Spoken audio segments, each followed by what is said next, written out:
성경에서 가장 많이 나오는 명령은 오늘 본문 26, 28, 31절에 나오는 이 명령입니다. 두려워하지 마라.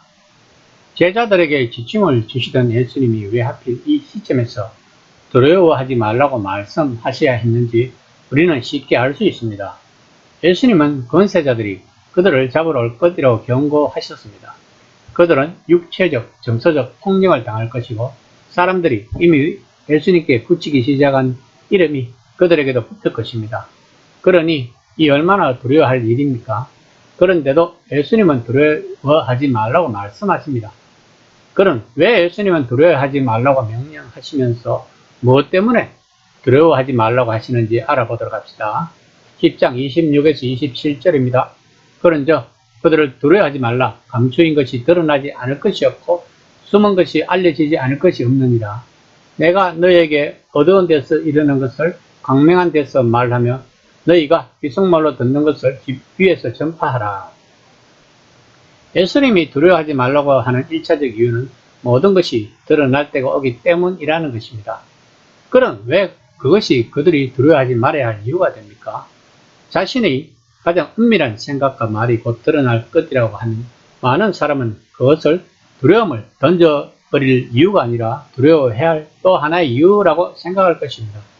그런데 예수님은 그 날에 빛으로 드러날 것은 제자들의 충성과 믿음이라고 보시는 것 같습니다. 그때 그들은 이스라엘의 진정한 메시아, 이 세상의 참 주님을 따랐음이 드러날 것입니다. 그들의 인내와 견딤이 빛 가운데 드러날 것입니다. 즉 그들에게는 생명의 주님이 어디로 인도하시든 따라가겠다는 단호한 결심이 있었음이 드러날 것입니다. 다시 말해서 진리가 드러나고 정의가 이길 것이며 성실하고 순수하게 산 사람들은 세상에서 그들에 대해서 무엇이라고 말하건 인정받을 것입니다. 이것이 바로 예수님이 주시는 두려워하지 말라는 궁극적 이유입니다. 그러나 두려워하지 않으려면 두려움이 마땅한 대상이 있다는 것도 알아야 합니다. 10장 28절입니다. 몸은 죽여도 영혼은 능히 죽이지 못한 자들을 두려워하지 말고 오직 몸과 영혼을 능히 지옥에 멸할 수 있는 이를 두려워하라. 본문은 잘못 해석하는 경우가 많습니다. 왜 예수님은 불과 몇 문장 밖에 되지 않은 말씀에서 처음에는 제자들에게 두려워하지 말라고 말씀하셨다가 그 다음에는 두려워하라고 말씀하셨다가 그 다음 또다시 두려워하지 말라고 말씀하실까요?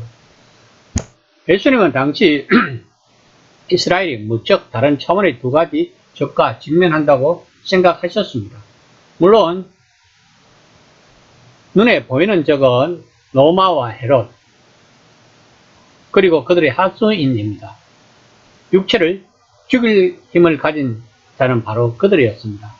그런데 또 다른 더 깊은 어둠의 적이 있다고 생각하셨습니다. 그들은 영혼도 죽일 수 있는 힘을 가진 자들이었습니다. 예수님이 사역하시던 당시에도 사람들의 영혼을 얻기 위해 전쟁을 벌이면서 더 자명해 보이는 적을 도구로 삼아 사용하는 적들이 있었다고 생각했습니다. 다시 말하면 거대한 로마 제국을 뒤에서 조종하는 사탄의 세력들을 말하고 있는 것입니다. 즉 세상 권세를 말하는 것입니다. 그러므로 본문에서 말하는 몸과 영혼을 능히 지옥에 멸할 수 있는 이를 두려워하라의 대상은 하나님이 아니라는 것입니다. 많은 사람들은 하나님이라고 해석을 할 것입니다. 오히려 그 반대입니다. 하나님은 우리가 두려워할 필요가 없는 분입니다. 하나님은 우리가 목숨과 영혼과 몸과 그 모든 것을 걸고 신뢰할 분입니다. 왜냐하면 하나님이 우리의 창조주이기 때문입니다. 그러면 예수님이 진정으로 두려워하라고 말씀하신 것은 무엇일까요? 쉽게 이야기하면 세상 권세들이 추종하는 힘으로써 즉 무력으로 로마에 대항하지 말라는 것입니다. 그것은 파멸의 길로 간다고 이야기하고 있는 것입니다. 그러면서 하나님이 얼마나 신뢰한 분인가를 이야기합니다. 10장 29에서 31절입니다. 참새 두 마리가 한 아사리온에 팔리지 않느냐. 그러나 너희 아버지께서 허락하지 아니하시면 그 하나도 땅에 떨어지지 아니하니라. 너희에게는 머리털까지도 다 세신 바 되었나니 두려워하지 말라. 너희는 참새보다 귀하니라. 정말로 하나님의 공중을 하는 참새 한 마리까지 신경을 쓰신다면 그리고 우리 머리카락 하늘까지 다 신경을 쓰신다면 하나님이 하시지 못할 만큼 큰일이 없는 것과 마찬가지로 하나님이 신경 쓰시지 않을 만큼 사소한 일도 없다는 것입니다. 이런 하나님을 우리는 왜 두려워하겠습니까? 심판받을 때 지옥에 보낼까봐요. 그래서 전전긍긍하면서 하나님의 말씀대로 살려고 하는 것일까요?